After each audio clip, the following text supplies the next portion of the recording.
Hi everyone, in this video we will practice most important MCQs. इसके बाद अगर आप ये MCQs कर लेते हैं तो एक तरीके से पूरे चैप्टर्स रिवीजन हो जाएंगे और साथ ही साथ एग्जाम में इनमें से MCQs जरूर आएंगे। ठीक है, तो चलिए स्टार्ट करते हैं चैप्टर 1 के साथ।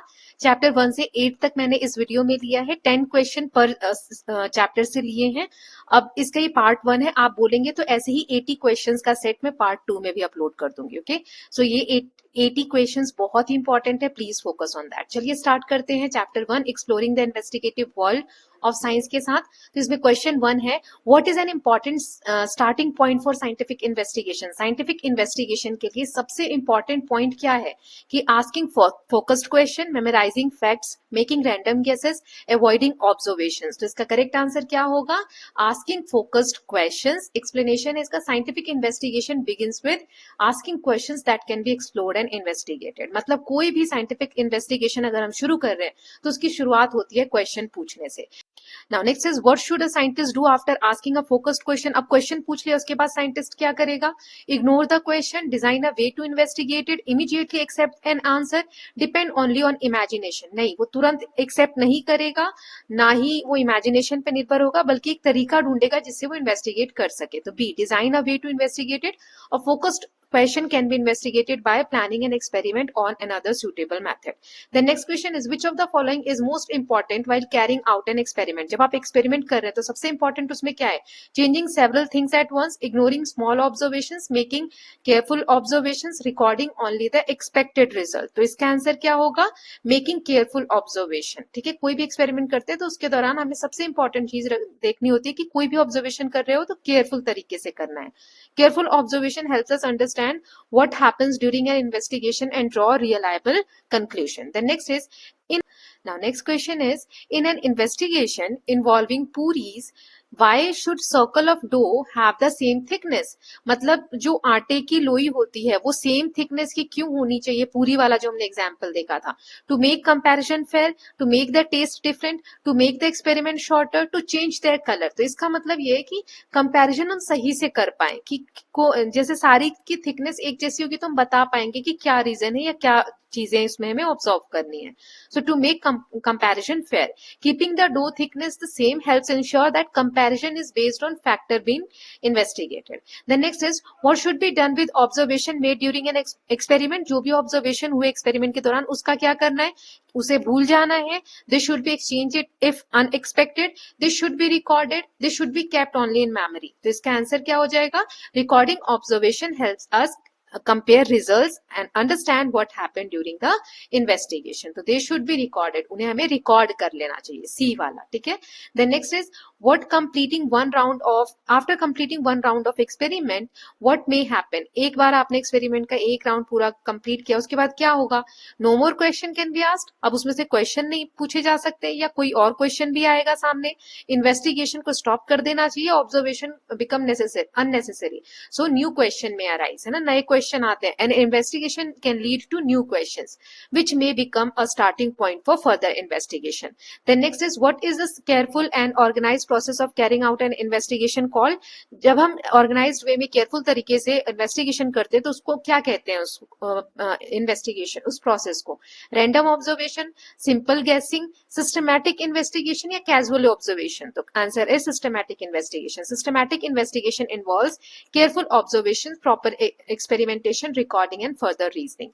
The next is, which of the following best describes scientific investigation?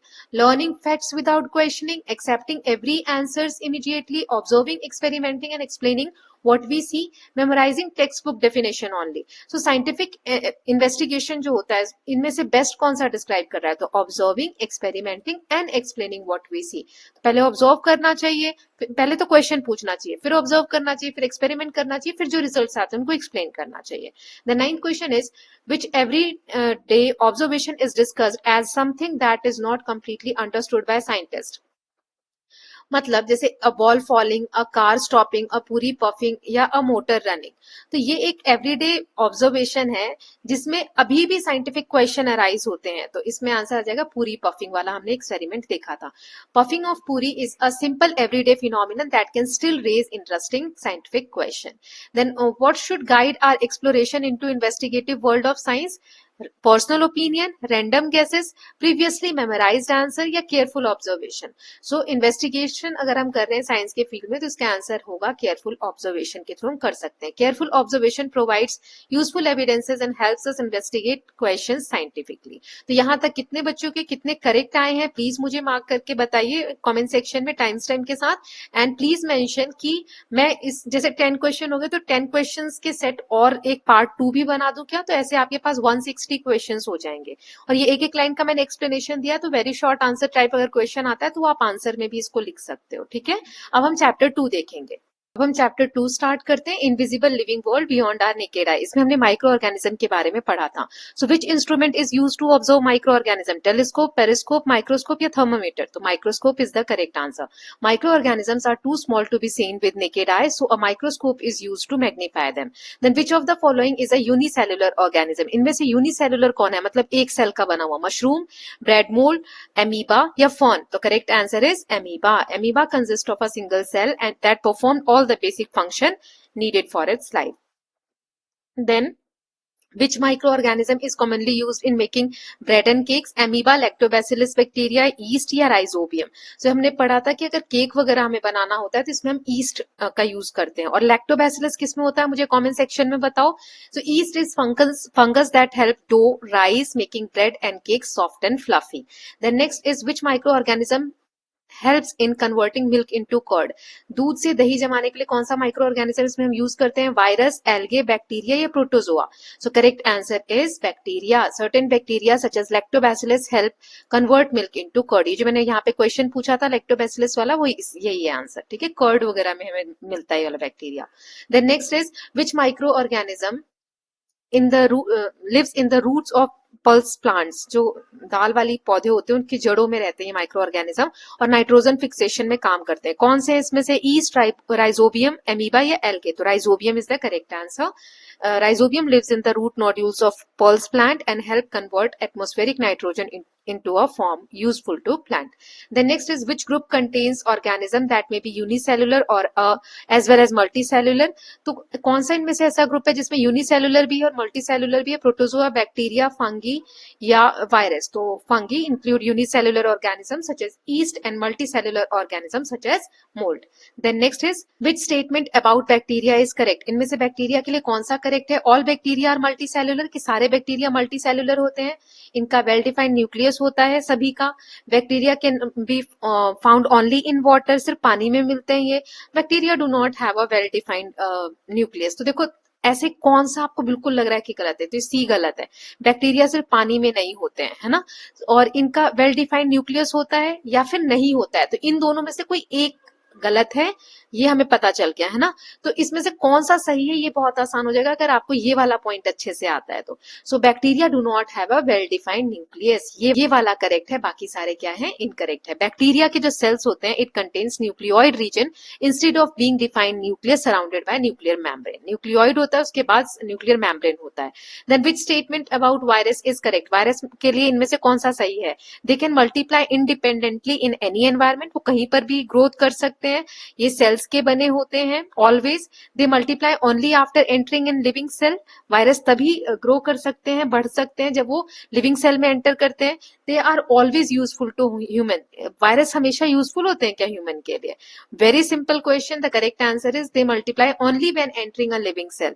Explanation, virus are microscopic acellular, acellular होता है और माइक्रोस्कोपिक होता है, ये मल्टीप्लाई तभी करते हैं जब होस्ट सेल यानी लिविंग सेल के अंदर एंटर करते हैं। The ninth question is which of the following is an important role of microorganism in nature, microorganism का क्या इंपॉर्टेंट रोल है इनमें से, ये डिकम्पोजिशन को प्रिवेंट करते हैं, they stop nutrient cycle, they make all substance visible, they help decompose dead matter. So D is the correct answer, जो भी डेड मैटर्स होते हैं, खराब चीजें होती हैं, उसको खराब डिकम्पोज यानी सड़ाने में ये बैक्टीरिया जो है माइक्रो ऑर्गेनिज्म वर्क करते हैं। So they help decompose dead matter, many micro organism break down dead plants and animals helping recycle nutrients back into the environment. The last question from this chapter, which condition is generally favorable for the growth of microorganisms such as mold, mold की growth के लिए इनमें से कौन सा favorable condition है, very dry condition, complete absence of moisture, suitable warmth and moisture, extremely low temperature only। तो तो इसका करेक्ट आंसर है a suitable warmth and moisture, मतलब जहाँ पे नमी भी हो, थोड़ा गर्म और ऐसा दलदल जैसा, जहाँ बहुत गीला गीला सा हो, वहां many microorganism grow well when suitable temperature, moisture and air are available. Then next, अभी तक कितने बच्चों के कितने मार्क्स आए हैं please let me know. Okay, चलिए स्टार्ट करते हैं। चैप्टर 3 है हेल्थ द अल्टीमेट ट्रेजर। पहला क्वेश्चन है which statement best describes health. कौन सा स्टेटमेंट इसमें से ऐसा है जो हेल्थ के बारे में बिल्कुल सही इंफॉर्मेशन देता है। Being free from disease only, सिर्फ बीमारी से रहित रहना। बीइंग फिजिकली स्ट्रांग ओनली, सिर्फ फिजिकली स्ट्रांग होना। Never feel tired, feeling tired, कभी टायर्ड फील नहीं करना। या फिर being physically mentally and socially well. So correct answer is D, being physically mentally and social well. Explanation है health is not just the absence of disease, it includes physical, mental and social wellbeing. Then next is which of the following is an example of healthy habit. इसमें से healthy habit कौन सी है कि आप meals regularly skip करो, खाना ढंग से मत खाओ, बहुत रात तक जगे रहो, बैलेंस डाइट आप खा रहे हो, या spending most of the time on your mobile phone. तो इसमें से C, eating a balance diet is a healthy habit. Balanced diet provides the body with nutrients it needs and is an important part of healthy lifestyle. Then which of the following is a symptom? इसमें से symptom कौन सा है?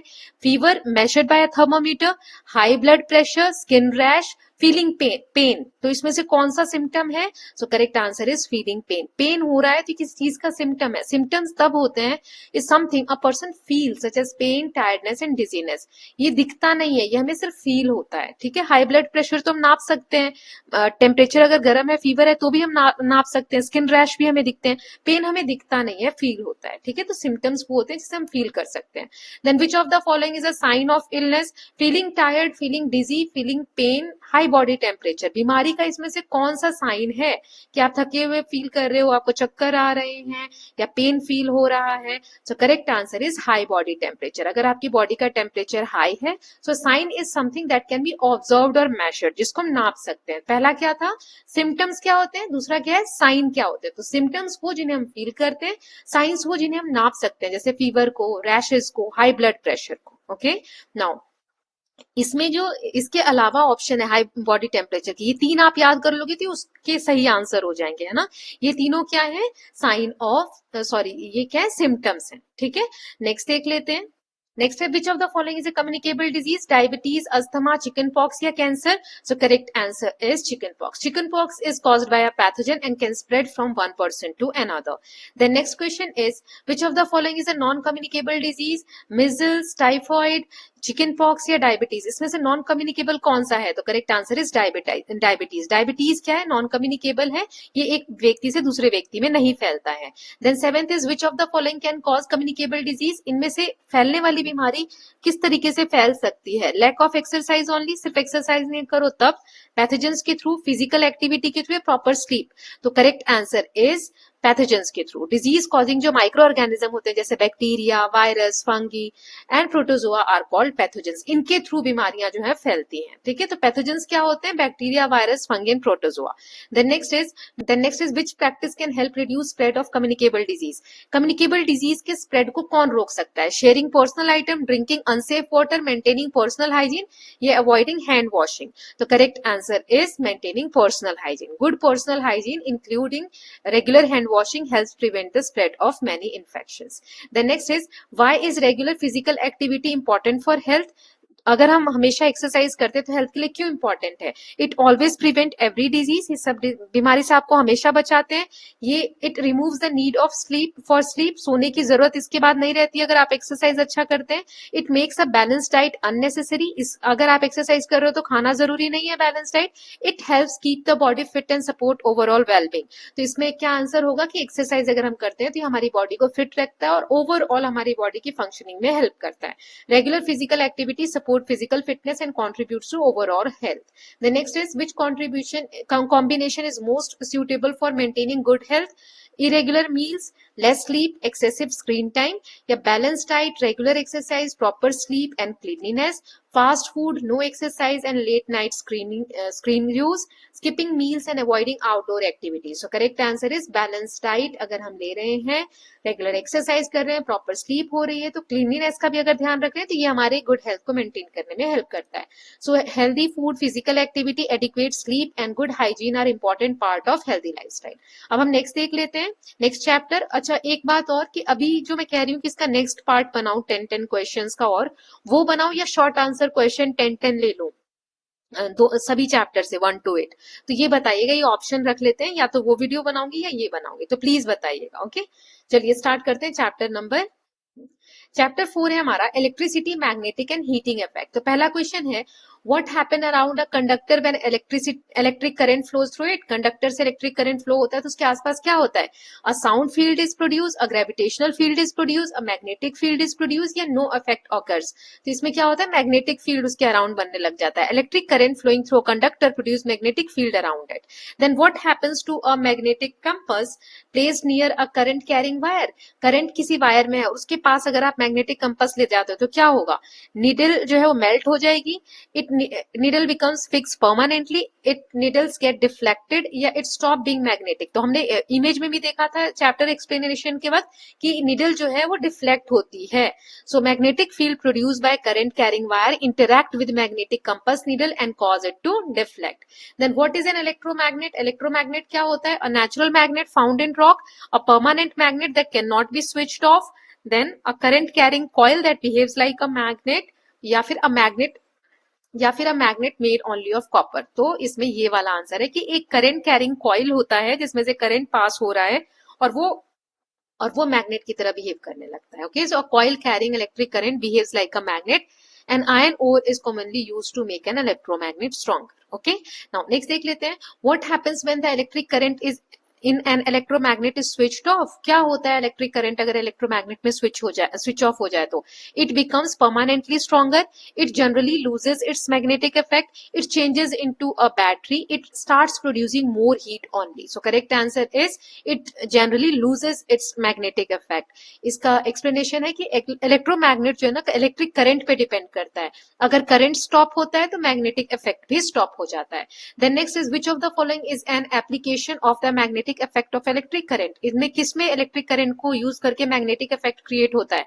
Electric kettle, electric iron, electric bell, immersion rod. इनमें से कौन सा correct answer है? सो इलेक्ट्रिक बेल जो होती है उसमें ये इलेक्ट्रोमैग्नेटिक वाला कॉन्सेप्ट यूज होता है. Then why does a nichrome wire become warm when electric current passes through it. Nichrome की जो वायर है वो गर्म क्यों हो जाती है जब वहां से इलेक्ट्रिक करंट पास होता है उसमें से?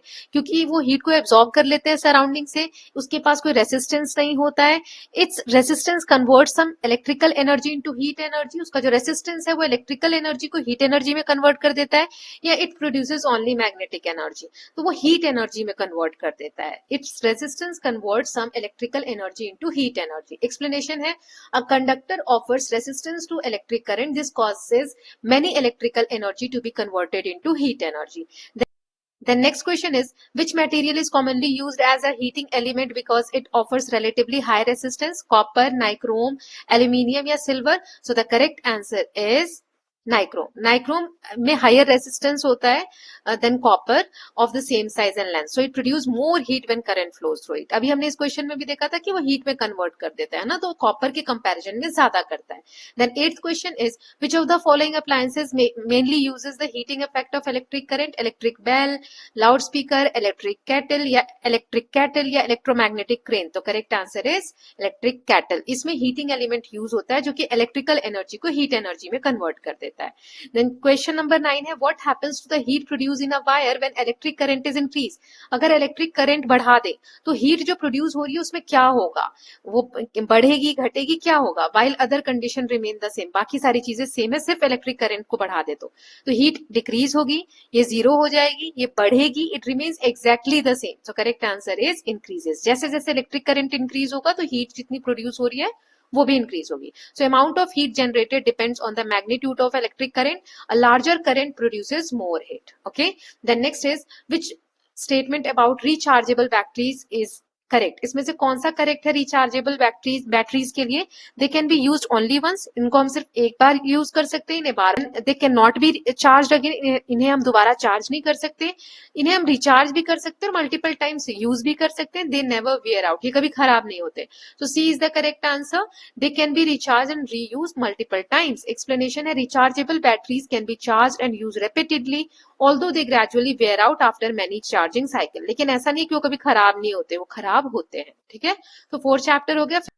अभी तक कितने मार्क्स आए हैं please let me no students. And चलिए स्टार्ट करते हैं exploring forces. What is force? Force क्या है? A form of matter, a push और पुल एक्टिंग ऑन एन ऑब्जेक्ट, या मास ऑफ एन ऑब्जेक्ट, या temperature of an object. So correct answer is a push और पुल acting on an object, उसे हम force कहते हैं। A force is a push और pull that can affect the motion और shape of an object, जिससे object का shape change हो सकता है या उसका मूवमेंट हो सकता है, उसे हम फोर्स कहते हैं। ऐसे पुश और पुल फोर्सेस इफेक्ट को। Of the following can be effect of force? इसमें से फोर्स का इफेक्ट क्या है? It can change only the colour of an object, it can only change the mass of an object, it can change the motion and shape of an object, it can never effect an object at rest.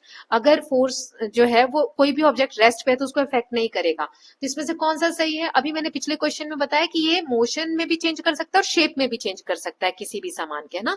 तो C is the correct answer. A force can start और stop motion, change speed or direction and also change the shape of an object. Okay, now third question देखते हैं, which forces acts when we lift a school bag using our hand? जब हम bag उठाते हैं अपना हाथों का use करके, तो कौन सा फोर्स लगता है? मैग्नेटिक, ग्रेविटेशनल, मस्क्यूलर या इलेक्ट्रोस्टैटिक? सो मसल्स यूज कर रहे हैं हम, तो muscular force. Muscular force, the force produced by muscles of our body is called muscular force. The next is which of the following is a contact force? Contact force इनमें से कौन सा है? ग्रेविटी या ग्रेविटेशनल फोर्स, मैग्नेटिक, इलेक्ट्रोस्टैटिक या frictional? तो frictional force क्या है? कॉन्टैक्ट फोर्स है, ये कॉन्टैक्ट में आने की वजह से एक्ट करता है। So friction acts when two surface are in contact with each other, so it is a contact force. The next is, what is the main effect of friction on a moving object? किसी भी moving object पे friction का क्या effect होता है? So ये speed को बढ़ा देता है, oppose करता है motion को, मतलब अगर speed बढ़ रही है तो उसको घटा देगा, या जिधर की तरफ ऑब्जेक्ट मूव कर रहा है उसके अपोजिट डायरेक्शन में वर्क करता है फ्रिक्शनल फोर्स। ये मास को कम कर देता है, रिमूव कर देता है। It changes it into a magnet, या फिर मैग्नेट में कन्वर्ट कर देता है। So B is the correct answer कि ये अपोजिट डायरेक्शन में लगता है। Friction acts opposite to the relative motion और attempted motion between the surface. The next is, why are soles of many shoes provided with grooves? Shoes में grooves क्यों होते हैं? To reduce the weight of the shoes, to make the shoe shiny, to increase friction with the ground, to make the shoe waterproof. तो correct answer is to increase friction with the ground. Ground के साथ वो friction, नहीं तो फिसल जाएंगे, है ना। सो ग्रूव्स की वजह से बेटर ग्रिप प्रोवाइड होती है friction by increasing friction between shoe and the ground. अगर नहीं हो तो प्लेन हो तो हम फिसल जाएंगे, right. Then which of the following is an non contact force? इनमें से नॉन कॉन्टैक्ट कौन सा है? मस्कुलर, फ्रिक्शनल, ग्रेविटेशनल या force applied by pushing a table? Gravitational force, इसे कुछ कॉन्टैक्ट नहीं कर रहे, आप ऊपर कोई चीज फेंको खुद ही नीचे गिरेगी, है ना। So gravitational force can act between objects without them being in direct physical contact. The next is, a stone thrown upward eventually comes back towards earth. A stone thrown upward, एक पत्थर को आप ऊपर फेंकते हो तो वो नीचे आने लगता है। Which force mainly causes it? क्यों होता है ये? किस फोर्स के कारण? फ्रिक्शनल, मस्कुलर, मैग्नेटिक या gravitational? So correct answer is gravitational force. Earth attracts objects towards its center due to gravitational force. Then next is, which is the upward force exerted by a fluid on an object called? किसी भी, जैसे कि fluid यानी liquid कोई चीज है, उससे अगर फोर्स एक्सर्ट हो रहा है किसी ऑब्जेक्ट के ऊपर, तो उसे क्या कहते हैं? फ्रिक्शनल, मस्कुलर, बायंट या मैग्नेटिक फोर्स? सो इसमें बायंट फोर्स आप याद रखना, जैसे बॉल को आप पानी में डुबाओ, बाल्टी भरी हुई है उसमें बॉल को डुबाओ, तो जितना बॉल अंदर जाएगा थोड़ा सा पानी का लेवल बढ़ता है, तो उसी को कहते हैं buoyant force. Okay, so fluid exert an upward force on an object immersed in it, this force is called buoyant force, और अपथ्रस्ट भी कहा जाता है इसको, तो कंफ्यूज नहीं होना, ठीक है। Last question from this chapter, a book is resting on a table, which statement is correct? एक बुक है, टेबल पे आराम से रखी हुई है, तो इसमें क्या इसमें से सही है? इसमें कोई फोर्स नहीं वर्क कर रहा है, only gravitational force acts on the book, सिर्फ ग्रेविटेशनल फोर्स वर्क कर रही है। फोर्सेस बैलेंस्ड वे में एक्ट कर रही है, या बुक के पास कोई वेट ही नहीं है, तो ये तो गलत ही है ना लास्ट वाला। So the force acting on it are balance, सारे फोर्स उस पर वर्क कर रहे हैं बट बैलेंस्ड वे में कर रहे हैं, इसलिए बुक हिल नहीं रही है। ठीक है, सो एक्सप्लेनेशन इसका क्या होगा, gravity pulls the book downward, gravity क्या कर रही है, बुक को नीचे खींच रही है, लेकिन टेबल टेबल पे बुक है ना, तो वो अपवर्ड फोर्स जनरेट कर रही है, तो नीचे की तरफ ग्रेविटी और ऊपर की तरफ अपवर्ड जो फोर्स है, थ्रस्ट है, अप थ्रस्ट, वो हो रहा है। These forces balanced each other so the books remains at rest. Now अब हम चैप्टर नंबर 6 देखते हैं। चैप्टर 6 है हमारा pressure, wind, storms and cyclones. तो इसमें पहला क्वेश्चन है, व्हाट इज प्रेशर। प्रेशर क्या होता है, force into area, area divided by force, force divided by area, force plus area. So correct answer is C, force divided by area. Pressure is force acting per unit area. Pressure क्या होता है, इतना force जो एक unit area में हम use करते हैं, इसका ऐसा यूनिट पास्कल होता है, पीए लिखते हैं। Why do broad strap of school bag feel more comfortable than narrow straps. जो चौड़े फीते होते हैं बैग के, वो क्यों कंफर्टेबल फील होते हैं पतले की बजाय, क्योंकि उससे बैग हल्का हो जाता है, वो इंक्रीज कर देते हैं फोर्स बैग का, they reduce the weight of the bag, they spread the force over a large area. So D, force उतना ही, जो फोर्स है ना वो उतना ही है, लेकिन वो ज्यादा एरिया कवर करने लगता है, इस कारण हमें पेन कम होता है। For the same force increasing the area reduce pressure, therefore broad straps exert less pressure on the shoulder. Then which unit is used to measure pressure. इनमें से प्रेशर को हम किससे नापते हैं, न्यूटन, जूल, पास्कल या metre. So correct answer is pascal. ऐसा unit of pascal is newton per square metre, इस तरीके से लिखते हैं, या पीए बोलते हैं। ठीक है, what happens to the pressure exerted by a liquid as the height of its column increase। कौन सा होता है, it decreases, it becomes zero, it remain unchanged, it increases। जो जो प्रेशर एक्सर्ट करता है लिक्विड, जैसे जैसे हाइट बढ़ती जाती है तो उससे क्या होता है, इट इंक्रीजेस। ठीक है, प्रेशर क्या होता है, बढ़ता है, तभी हम पानी की टंकी, और जितना ज्यादा ऊपर रहता है उतनी तेज प्रेशर से पानी आता है ना। So pressure exerted by liquid depend on the height of the liquid column, greater height produce greater pressure. The next is, why are overhead water tanks placed at height. अब वही क्वेश्चन यहाँ पर आ गया कि पानी की टंकियों को हाइट पे क्यों रखा जाता है, to make the water colder, ताकि पानी ठंडा रहे, प्रेशर इंक्रीज करने के लिए नलों में, to reduce the amount of water, to stop water from flowing. तो सिंपल आंसर है B, to increase the pressure of water in taps. A greater height of the water column produce greater pressure, helping water flow through the taps. Now question number 6 है, now next is, in which direction does air generally move। air किधर move करती है wind कहलाने के लिए, low pressure to high pressure to low pressure, only from east to west, only from cold region to warm region। तो जहां high pressure होता है वहां से low pressure की तरफ। So correct answer is B, from high pressure region to low pressure region। air moves from region of high pressure towards region of lower pressure producing wind। Now next question is, Why does warm air rise। warm air ऊपर की तरफ क्यों उठती है, क्योंकि वो हल्की होती है, warm air becomes heavier, या वो भारी होती है, warm air loses all its pressure। गर्म हवा में प्रेशर बिल्कुल नहीं होता है, या फिर गर्म हवा हल्की होती है और लेस डेंस होती है, warm air turns into water। तो कौन सा करेक्ट है, सी करेक्ट है, क्योंकि जैसे जैसे हवा गर्म होती है वो हल्की होती जाती है ना, उसका घनत्व कम होता है, डेंसिटी कम होने लगती है। So heating makes air expand and become less dense, so it rises while cooler denser air moves downward. और जो डेंसर, जैसे जैसे हवा ऊपर जाती जाती है तो ठंडी होती है, भारी होती है, फिर वो नीचे आने लगती है, तो ऐसे साइकिल कंटिन्यू होता है। The next question is, what is storm. Storm क्या होता है, स्ट्रॉन्ग विंड एक्कम्पनीड बाय रेन, कि बहुत तेज आंधी चल रही है और उसमें बारिश भी आ रही है, only a period of heavy sunshine, a completely calm weather condition, या टेम्परेचर में सडन फॉल आ जाना। सो ए वाला, कि बहुत तेज आंधी चल रही है और उसमें बारिश भी हो रही है, तो उसे स्टॉर्म कहते हैं। Such storms are more frequent in hot, humid and tropical region। The next question is, what causes lightning during thunderstorm। जब बिजली चमकती है ना, तो बिजली क्यों चमकती है, जब हम बोलते हैं ना कि बादल गरज रहे हैं, तो उस वक्त लाइटनिंग कहाँ से दिखती है, चमकती कैसे है। So evaporation of water from the ground, इसके कारण, या फिर हवा के कारण, ये separation and sudden discharge of electric charges के कारण, या एटमोस्फेरिक प्रेशर के कारण, एटमोस्फेरिक प्रेशर बढ़ रहा है इसके कारण। सो इलेक्ट्रिक चार्जेस वर्क करते हैं, separation and sudden discharge of electric charge. Strong movement inside thunder cloud cause separation of electric charges, a sudden discharge of these charges produces lightning। The next last question is, why does a cyclone gradually lose its strength after moving over land। जैसे जैसे cyclone move होता है और land के ऊपर जाने लग जाता है पानी में से, उसकी स्ट्रेंथ कम होने लगती है। ऐसा क्यों होता है, क्योंकि लैंड के पास हायर टेम्परेचर होता है एज कम्पेयर टू ओशन। यहाँ पे it loses its supply of warm moist air from the ocean, gravity stops acting on it, air pressure become zero. इसका आंसर है बी। ओशन से जो उसको मॉइस्ट एयर वार्मथ मिल रहा था वो अब नहीं मिलता है। A cyclone gets energy from warm moist air over the ocean. After moving over land this source is cut off, so the cyclone gradually weakens. Okay, now next chapter देखेंगे। Now, chapter 7 है हमारा particulate nature of matter. So, what is matter made up of? Matter किस चीज से बना होता है? सिर्फ visible substance, liquid या gases से, बहुत छोटे particles से, या सिर्फ solid particles से? So, बहुत छोटे छोटे particles को मिलाकर matter बनता है. Matter is made up of extremely small particles that are too tiny to be seen with naked eye. हम इसे बिना किसी lenses वगैरह के देख भी नहीं सकते, इतने छोटे particles से मिलकर matter बना होता है. Which statement about particle of matter is correct? इनमें से कौन सा correct है statement? Particles of matter are always completely stationary. Particles of matters have no spaces between them. Particles of matters are continuously moving.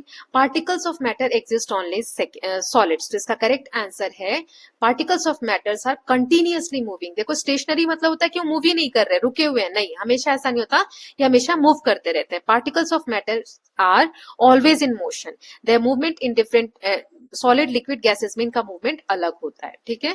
The next is what happens to the movement of particles when a substance is heated. अगर कोई substance हम गर्म करते हैं तो उसमें particles के movement में क्या होता है?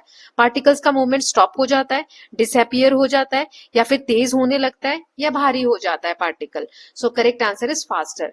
जो मूवमेंट है वो और फास्ट हो जाती है. Heating gives energy to the particles increasing their motion, और फास्ट मोशन होने लग जाता है. The next is which state of matter has particles packed most closely together. सबसे पास पार्टिकल्स किस में होते हैं? गैस, लिक्विड, सॉलिड या वेपर? सॉलिड में होते हैं ना. So particles in solids are closely packed and have strong forces of attraction between them. The next is why can a gas fill the entire container in which it is kept? Gas कैसे fill करती है पूरे container को? जिसमें भी आप रख दो पूरे कंटेनर का शेप ले लेती है, इस पूरे में फैल जाती है. So it particles are fixed in one position. इस कारण से, या इसमें बहुत कम मूवमेंट होती है इनके पार्टिकल्स में, या फिर particles move freely and have large spaces between them.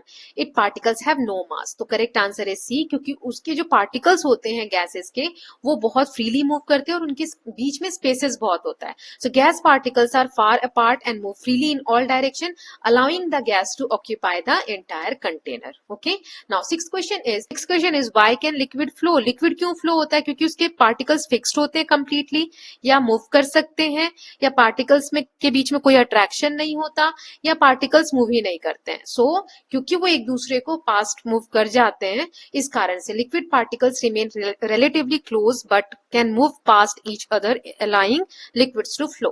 The next question is which observation provides evidence that particles of matter are continuously moving? इनमें से कौन सा ऑब्जर्वेशन आपको बताता है कि पार्टिकल्स हमेशा मूव होते रहते हैं?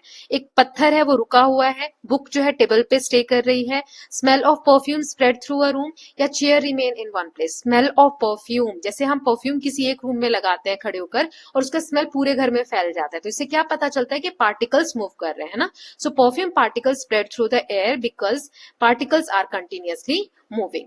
Then next question is what is diffusion? Diffusion क्या होता है? Conversion of solid into liquid, solid liquid में कन्वर्ट हो जाए, पार्टिकल्स एक जगह से हायर कंसंट्रेशन से लोअर कंसंट्रेशन में मूव करे, या फ्रीजिंग ऑफ अ लिक्विड, या heating of a solid. So correct answer is movement of particle from higher concentration to lower concentration. जब हायर से लोअर कंसंट्रेशन एरिया में पार्टिकल्स मूव करते हैं तो उसे डिफ्यूजन कहते हैं. सो डिफ्यूजन कब होता है? Diffusion occurs when particles spread from a region where it is in are more concentrated to a region where they are less concentrated. Now ninth question is why are solids generally difficult to compress? solid को हम क्यों नहीं दबा सकते ज्यादा?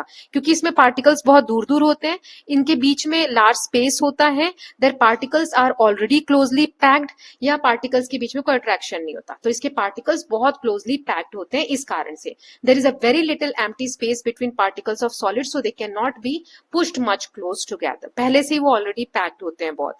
What happens to the spaces between particles when a solid changes into liquid? solid liquid में change होता है तो स्पेसेस का क्या डिफरेंस होता है पार्टिकल्स के स्पेसेस का उनके बीच में? जो स्पेस है डिसअपियर हो जाता है, जनरली स्पेस इंक्रीज हो जाता है, या जीरो हो जाता है, या एग्जैक्टली सेम रहता है. तो स्पेस क्या होगा? इंक्रीज हो जाएगा. During melting particles gain energy, move more freely and generally have greater separation than in solid state. तो ये हमारे 7 चैप्टर्स तक हो गए. अब लास्ट चैप्टर देखते हैं. नाउ नेक्स्ट चैप्टर देखते हैं, chapter 8, nature of matter, element, compounds and mixture. तो पहला क्वेश्चन इसमें, विच of the following is an element, इनमें से एलिमेंट कौन सा है, वाटर, सोडियम क्लोराइड, ऑक्सीजन या carbon dioxide. Oxygen is an element, oxygen is an element. Element वो चीज है जो प्योर सब्सटेंस है, उसको और ज्यादा हम नहीं तोड़ सकते हैं, ठीक है। तो oxygen is an element because it is a pure substance that can not be broken down into simpler substances by chemical method. Now next is, what are individual substances present in mixture called, एक mixture है उसमें अलग अलग चीजें जो mix की गई हैं उनको इंडिविजुअली हम क्या कहते हैं, एटम्स, मॉलिक्यूल्स, कंपाउंड्स या कंपोनेंट्स। तो करेक्ट आंसर इज कंपोनेंट्स, है ना। इस मिक्सचर के कंपोनेंट्स कौन कौन से हैं, ठीक है। तो individual substances that make up a mixture are called its components. Then next is, which of the following is a uniform mixture, uniform मतलब जिसमें आप अलग अलग नहीं कर सकते, तो इनमें से कौन सा है, sprout salad, muddy water, sugar dissolve in water, sand and iron filling. तो इसमें करेक्ट आंसर है शुगर डिजोल्व इन वाटर। चीनी जो घुल गई है पानी में, बिल्कुल आपको दिखेगा ही नहीं कि चीनी कहाँ है उसमें, है ना। मडी वाटर, अगर कीचड़ वाला पानी तो उसमें तो दिखता है ना कि पानी गंदा है। स्प्राउट सैलेड में भी हमें अलग अलग दिखते हैं सारी चीजें। देन सैंड और आयरन फिलिंग्स को भी हम अलग कर सकते हैं। शुगर डिजोल्व इन वाटर, वो आपको बिल्कुल यूनिफॉर्म दिखेगा। Components are evenly distributed and can not be distinguished separately. Now next question is, which statement correctly describe a mixture, इनमें से मिक्सचर को कौन सही से डिस्क्राइब कर रहा है। Its components always combine chemically, it always has a fixed composition, it components retain their individual properties, it can contain only two substances. तो इसका करेक्ट आंसर क्या होगा, yes, it components retains their individual properties। Mixture में जो भी components हैं उनकी खुद की properties बनी हुई रहती है। So in a mixture substances are mixed without chemical reaction, और chemically वो react नहीं करते, वो अपनी properties को उसमें बना कर रखते हैं। जैसे कि आप भेल मूरी बना रहे हो तो उसमें आप प्याज डाल रहे हो, प्याज अलग दिख रहा है आपको, टमाटर अलग दिख रहा है, मिर्ची अलग दिख रही है, ऐसा कुछ उसमें मिक्स नहीं हो जा रहा है, पेस्ट जैसा नहीं हो जा रहा है ना। तो सबकी अपनी अपनी इंडिविजुअल प्रॉपर्टीज रिटेन रहती है।